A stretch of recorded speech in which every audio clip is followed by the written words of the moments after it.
Only one of us has seen the F1 movie, correct? Like you haven't That seen it, is right, correct. Les?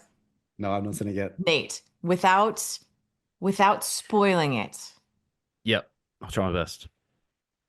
I don't know. Like, what did you think? So, I've been thinking No. through this pod what I'm gonna say. I you mentioned just then that purists don't like a lot of things to come. I think you're right. You know, if you look at how fans react to Star Wars is now and Marvel and all that stuff, there's more people who'll sit there being like, I hated this because this didn't happen and stuff. I thought the movie, first of all, it's thoroughly entertaining, whether you're a ardent fan, like lifelong fan, or you've never seen Formula One. The racing scenes in it are unbelievable.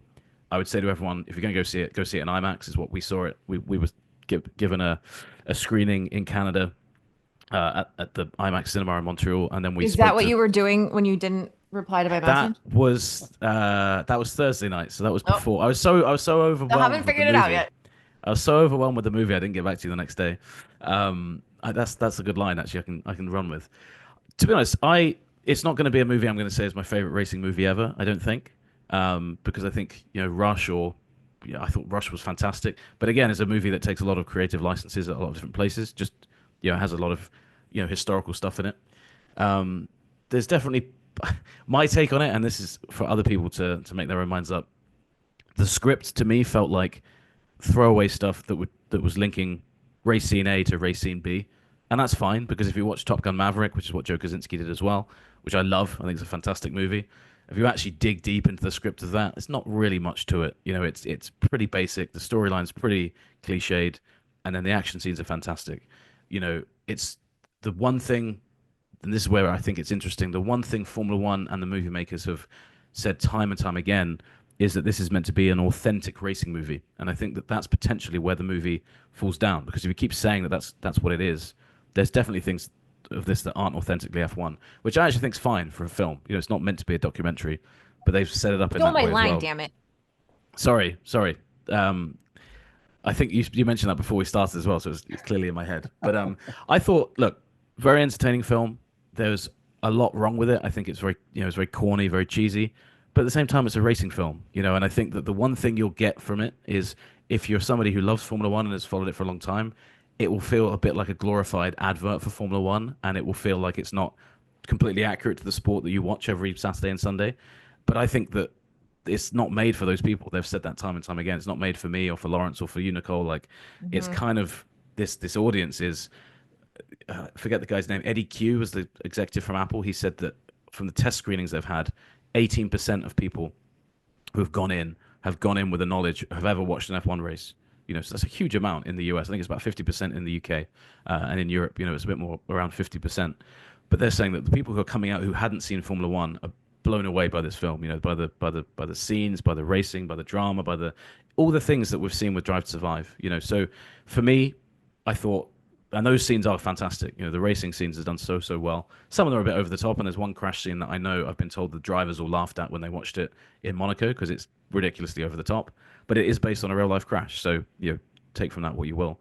Um, so yeah, I enjoyed it. I think I want to go see it with other people and see their reaction to it, both F1 fans and not F1 fans.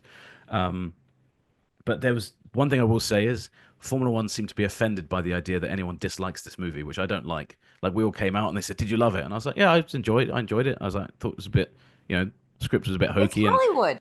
yeah, exactly. It's like you're allowed to dislike a movie. What I will say with this, and I'm no movie expert, I like Brad Pitt in a lot of things. He absolutely has phoned it in this movie. He is just there to drive cars fast, which he did, and then the stuff in between, he does not look like he cares. He's trying to play a very cool Brad Pitt Yeah. character. Doesn't come off well. Damson Idris is fantastic. I really like him in it. Javier Bardem is great in literally every movie I've ever seen him in, and he's good in this. Yeah. So like, there's some good stuff. Kerry Condon's very good.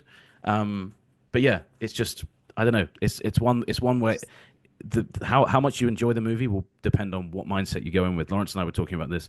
For me, I found it very difficult to park my F1 journalist hat on the Yes. table. And we were also there kind of watching it critically because we were talking to Bruckheimer and Krasinski the next day and they made the reference. I think they were expecting us to stand up a bit like in the Cannes Festival and give it like a round of applause at the end, which we didn't do. We all kind of left like gossiping amongst each other. And they said at the start, Jerry, there was a bit of tension in their briefing with us because they clearly had been told there's a lot of skepticism about this film. Some of them didn't really find it that great. They were very defensive, and they were like, "We, you guys are the hardest guys to please." And I was like, "Yeah, I mean, but we're not movie critics either. Movie critics are going to think one thing, F1 guys are going to think another. So I think it will do very well commercially. But is it the most authentic race movie ever made? No. Hmm. Does it need to be? No. But should they have But said it was? You said that. here's my question: is it a good movie? Is it actually good? Because I read the Times, the UK Times, Yeah, yeah, that's really review of good. it, and the headline was Brad Pitt stars in the corniest, dumbest sports movie yet. And I mean, Yeah, it's a great review, like in terms of it's it's entertaining really to read. good. But the concern that I had there was like, well, if it's not for us, as in like hardcore motorsport Yeah. fans, that's fine. I get that. It's to bring in new fans. But what if those people, watch and they're like, this is the dumbest, corniest movie I've ever seen. Mm, So is it a dumb and corny movie? Because if it is, I think then that's where F1, they don't get the new fans that they're hoping for, and they don't yeah. please the existing fans. And But actually see, it they ends up will. But nowhere in they between. will get new fans out of it. They will. It's the same concept as the Drive to Survive fan. We found Mm. the But we but found it, the but end of but if it's Netflix. but Drive to Survive had issues, but it also you could understand why it was good. This is what I'm asking Nate: is this a movie Yeah. that is gonna convert?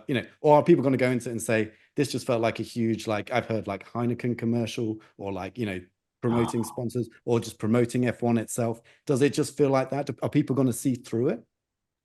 I think it's in you're right about that review because that review is fantastic. I'd recommend everyone go and read it.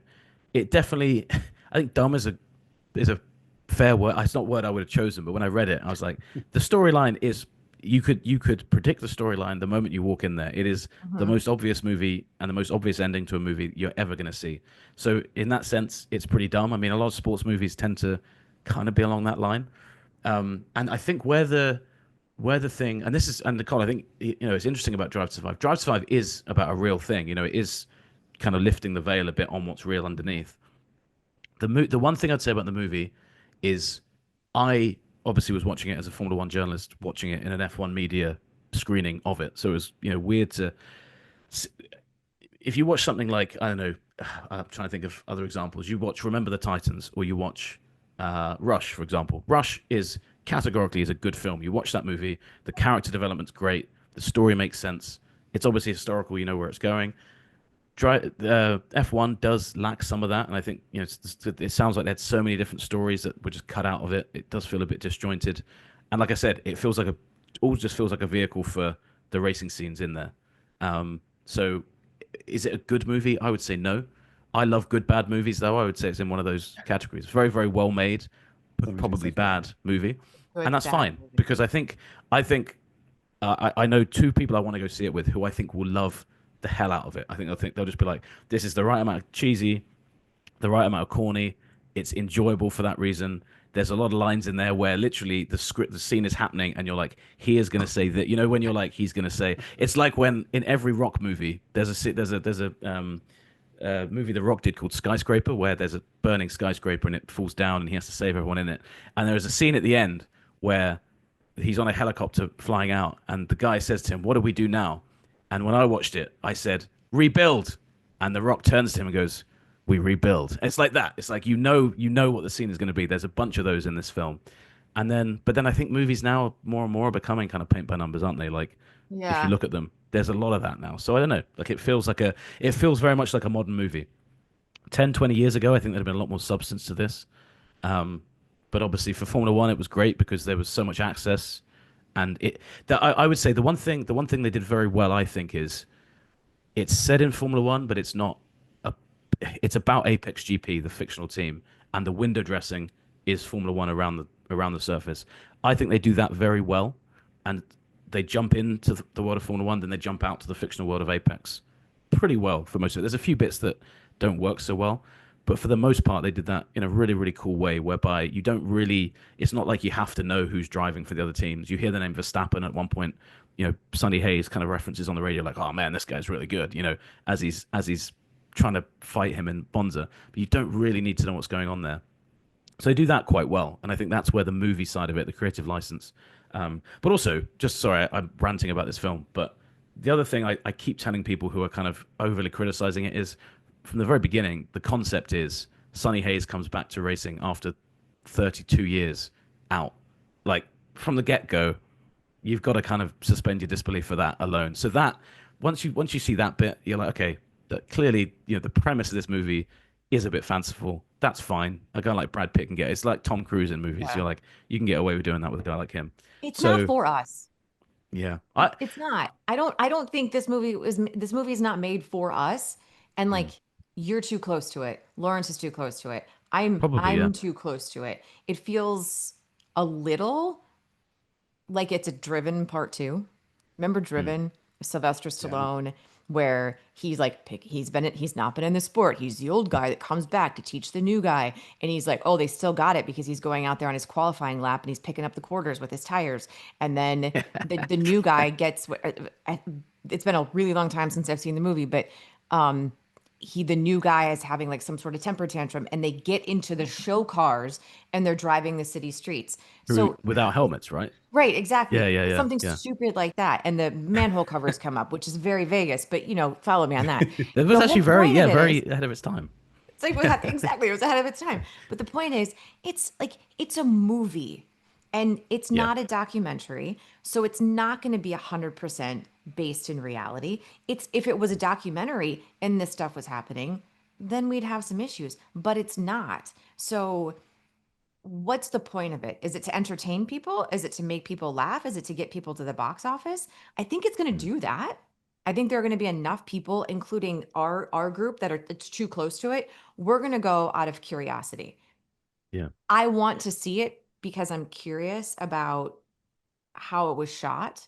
I'm curious about those race scenes. I am not Mm, curious at all about the storyline. I know exactly what's going to happen yeah. before you even But started talking. I like it's the tale as old as time. It's not new. It's not groundbreaking. Is it a commercial for Formula 1? Yeah, it is.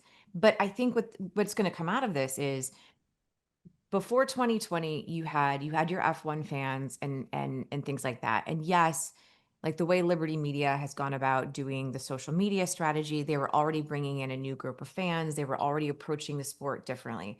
Then 2020 happened and everyone found the end of Netflix and you had old fans, new fans, and then you had the Drive to Survive generation of fan.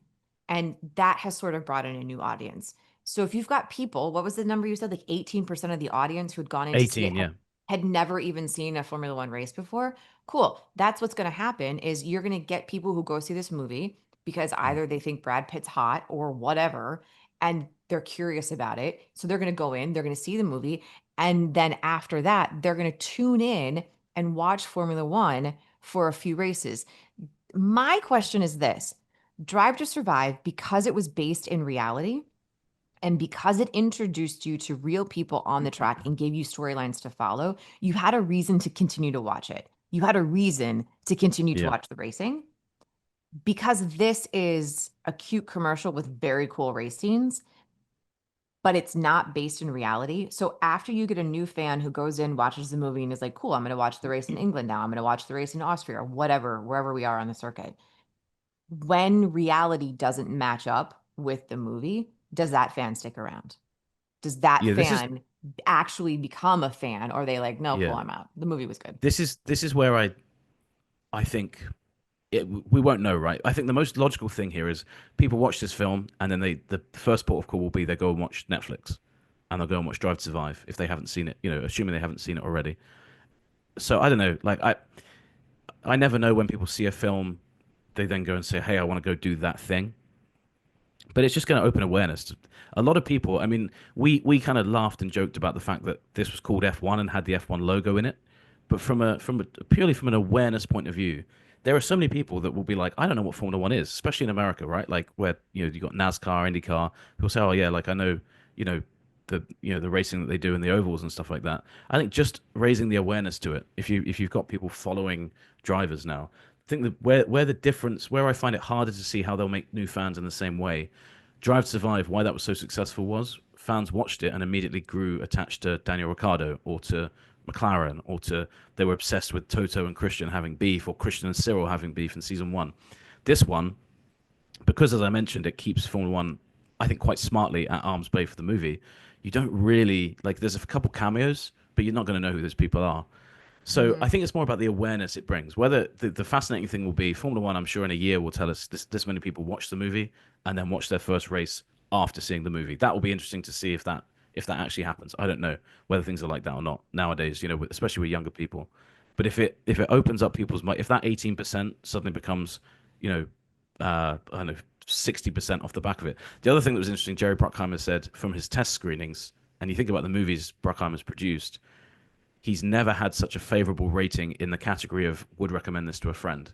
He said it was 80%, which it Yeah. was very, very high. And for Bruckheimer, he said, none of the movies I've done have ever come close to that. And you think some of the movies he's made are like I would recommend a bunch of Jerry Bruckheimer films to a friend Yeah. on first viewing. So the idea that, and again, I don't, that's just him saying that. I have no reason to believe that's not true. But so again, it's hard to say, isn't it? If that's a crowd of people that aren't familiar with Formula One, they're watching it and saying, "Hell yeah, I'd tell a friend to go watch that," then that probably speaks volumes. But probably more about if it's an enjoyable summer blockbuster or not, versus is this the new Citizen Kane of racing films? It's not going to be that. No, but it Yeah, has to be a good movie, because if you sit through 2.5 hours of a movie and you leave and you think I've wasted my time, are you then yeah, going to true. turn on the TV and watch F1? I think it's insulting people's intelligence a bit to be like, just because we've made a Hollywood movie, people are going to flood towards F1. No, it Yeah, needs that's to fair. be a good movie. And that was kind of what I was trying to get at. It's like, is this a Yeah. good enough movie to get people interested? Now, if what Jerry Bruckheimer said about that test audience is true, then it sounds like it is. And then I think that will inevitably grow F1's audience. But I think, yeah, it's just creating something and therefore Mhm. everyone's going to be on board. I think it's naive. It has to be good. And from what I've read, some people seem to think it's pretty entertaining, good Mhm. movie. Others are quite critical. So anyway, I'm going to reserve judgment until I I've see it. never. But I tell you What are what, you? Yeah, having read all the reviews, I want to see it more than ever right now, because yeah, yeah. I Well, don't know that where it's that's going to land. There's like a morbid curiosity. Yeah, yeah. absolutely. Yeah, I've yeah, never yeah. used I've never used the word good to describe it. I don't think I'd say good, but I will say from the beginning to the end of the film, I found it entertaining. I was like, this is again some That's parts good. of it because the script was hokey, but like the racing, genuinely, there's some racing scenes in this that are unreal. And for a little Easter egg for anybody listening, there is a scene at the end where Brad Pitt and Damson Idris actually filmed with George Russell and Charles Leclerc at Abu Dhabi on track after testing, and they did a bunch of laps, and they were on cold tires because they weren't driving as quick. There are some lockups and stuff in those scenes that the two drivers make that are legitimate, that they were making because they're on cold tires. They came back, and one of the drivers, I'm not going to say which one. I mean, not that now it's happening. One of the drivers came back and said to Kaczynski, "I'm so sorry I ruined your shot with that lockup," and Kaczynski was like, dude, no, you didn't at all. Like, we're keeping that in the film. We couldn't have planned that any better. So stuff like that, I think, is really cool because you're watching it and some of the scenes are CGI'd, like they've put the Apex GP car on top of another car, but some of them you know when it's real, and those are the best scenes by far because they're unreal, and the way they convey the speed and the movement and kind of the pressure in the car is, I think that's to me what was entertaining and enthralling about it. So good.